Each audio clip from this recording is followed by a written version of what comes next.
So today we're going to be talking about diversity, and I specifically am going to be talking about the diversity in American blues music.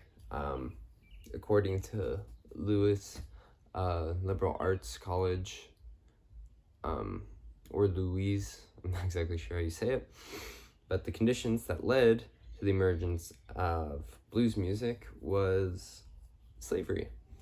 While being forced to work in these plantations, it was very common for the people to be singing hymns while they worked throughout the 19th century and even early 20th century.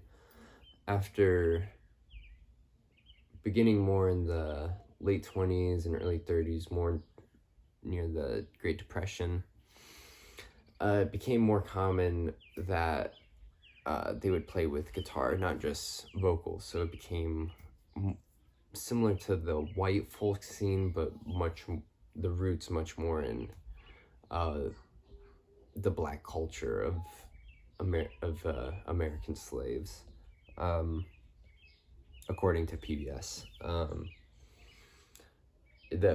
That was very common to be for guitar, whether that's slide if you put like a glass bottle on your hand and played it with a slide, or just with your fingers. That was very common for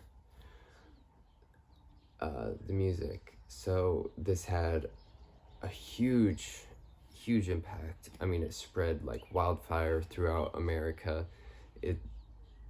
It became the godfather of what they call the American genre of music, being jazz. I mean, that has its fingerprints all over jazz, the whole genre, and along with rock and roll, gospel, and Southern rock.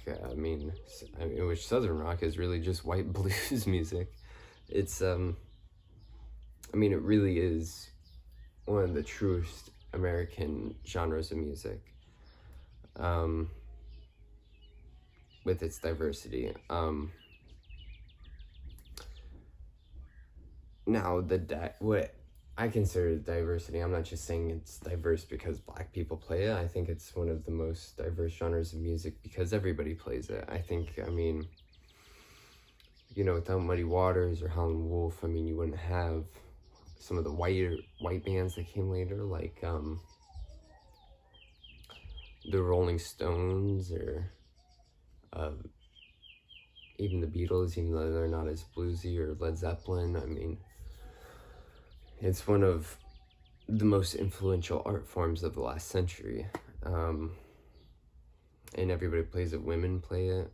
There's this video, I forget what it is, but it's one of the most 70s videos you will ever see. It's I'll put a link to it in with the works cited, but it's this all women's group, and it's a little more rock, but it's kind of like that blues rock thing. Joe Walsh, another guy that wouldn't be here without blues, and a big soul with the blues is its aching harmonies and pulsing rhythms. According to jazzinamerica.org, it's such a universal art form. I think it touches everybody in a different way, and I think that the biggest form of diversity is that it's there for everybody. Even though it started as a black genre, and I think it still is mostly truly a black genre of jazz, I think blues, everybody can feel at home with the blues, or everybody's welcome to play the blues. No black person's gonna see a white person playing the blues if they're truly playing it and say that it's not as much of the blues as they're playing it, because they know that heartache's there and that soul is there. And I think that's one of the beautiful things that really makes it such a diverse and loving genre. think it's just great. I mean, it's one of the most American, maybe the most American form of self-expression. And that about wraps it up. So thank you for listening to my talk about diversity in American blues music. See you next week.